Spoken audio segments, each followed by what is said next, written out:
It was called The Wedding of the Century, a global fairy tale watched by over 750 million people. A moment frozen in time. Diana, Spencer walking down the aisle toward her prince, the heir to the British throne.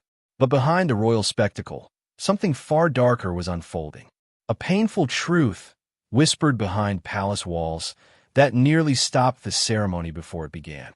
Now, decades later, King Charles has broken his silence. And the truth is even more heartbreaking than the rumors. This is the untold story of secrets, betrayal, and a royal confession that changes everything. Before he was King Charles III, before the public scandals and heartbreak, Charles was a young boy burdened by a crown he hadn't yet inherited. He was labeled too soft, too emotional, too sensitive to be king. While his father admired strength and stoicism, Charles preferred art, poetry, and music. That didn't sit well with the royal institution. So they shipped him off to Gordonstoun, a brutal Scottish boarding school meant to toughen him up. But it didn't. It broke him. He was relentlessly bullied, emotionally isolated, and left craving love and validation he never received from his distant parents. But here's the twist. What was seen as weakness became his quiet power. Critics doubted he could handle military life, but Charles shocked everyone by thriving.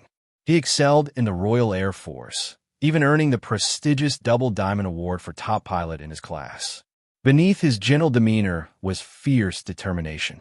But even with accolades and titles, one thing remained missing: genuine, unconditional love. And that need would define the next chapter of his life. The public was told Charles met Diana through her older sister Sarah, a charming encounter at a summer party. But that's not quite true. Charles first noticed Diana when she was just 16, standing in a muddy field during a hunting trip. She was vibrant, quick to laugh, unpretentious. And she left an impression. The problem? Charles was dating Sarah at the time. For months, he kept Diana in the background, a memory he couldn't quite shake. It wasn't until a quiet moment at the Spencer family estate that things changed. Diana offered Charles a tour of the gallery, and during that brief walk, something clicked. She wasn't intimidated by his title. She genuinely listened, laughed at his jokes, and saw the man beneath the crown. For Charles, it was a feeling he hadn't had before. But before this new story could begin, an old one was far from over. Long before Diana, there was Camilla Parker Bowles. Charles and Camilla had shared a deep, emotional connection that was interrupted not by lack of love, but by royal expectations. She wasn't considered suitable to be a future queen. So they moved on, at least publicly. But emotionally, Camilla never left. As Charles courted Diana, Camilla remained quietly present. Their connection persisted through secret meetings, phone calls, and private gifts.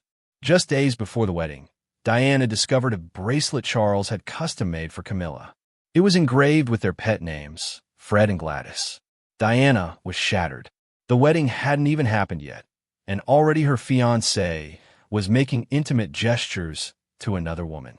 She wanted to call it off, but the pressure was immense. The invitations were sent.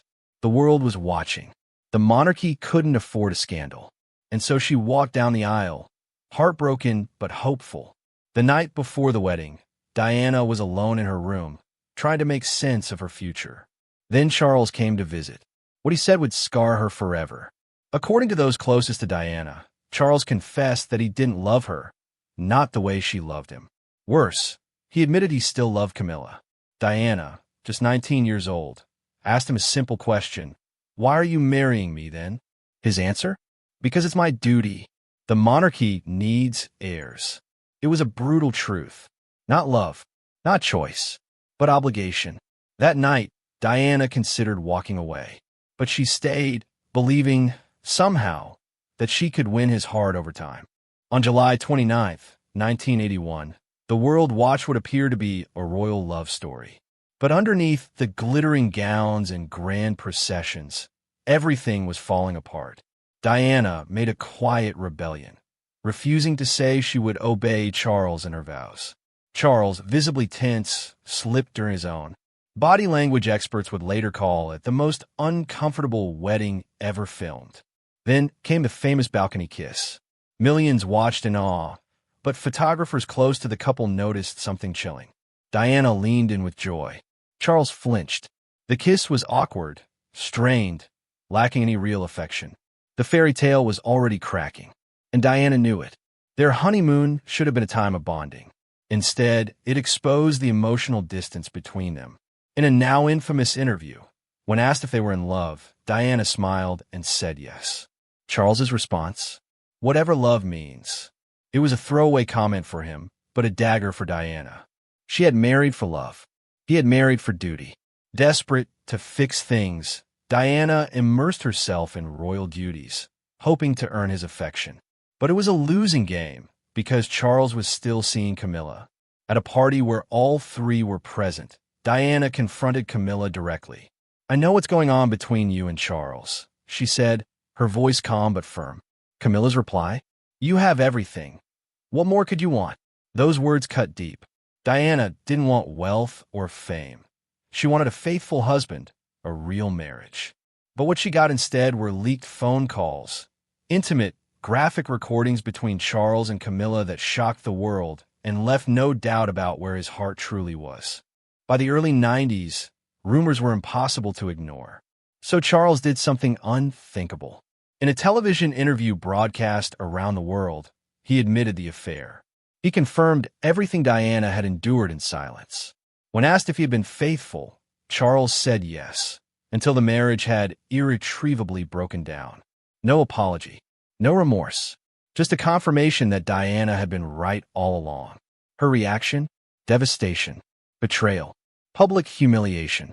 But Diana wasn't done yet. In 1995, Diana sat down for her own tell-all interview. She revealed her struggles with bulimia, self-harm, and crippling loneliness. She exposed the truth about her emotional descent behind palace walls. And then she delivered the most iconic line in royal history. "There were 3 of us in this marriage." So it was a bit crowded. That single sentence shattered what remained of the royal illusion. The world rallied around her, and the monarchy would never be the same again. Now, as King Charles III, he wears the crown he waited a lifetime to claim. But according to those close to him, the victory feels hollow. In private, Charles has expressed deep regret for the pain he caused Diana. He admits he should have loved her better. He wishes he had made different choices. One former aide revealed that Charles once said, "I should have loved her the way she deserved to be loved." But that realization came too late. Diana was gone, and the cost of his silence, his duty, and his divided heart was a life cut short and a love never returned. Today, Charles may be king, but Diana remains the true queen in the hearts of millions. Her legacy of compassion, vulnerability, and strength transformed the monarchy forever. She showed that royalty could be human. That power without love means nothing. And though Charles and Camilla now live their truth, their happiness was built on Diana's heartbreak. The story of Charles and Diana wasn't a fairy tale. It was a warning. A lesson about what happens when duty outranks honesty and love is sacrificed on the altar of tradition. Hit that subscribe button, because what's happening behind palace doors today may be even more dramatic than the past. Queen Camilla's growing influence could shake the throne in ways we never expected. And trust us, you'll want to be here when the next chapter begins. Make sure to like and drop your thoughts in the comments. Thank you for watching.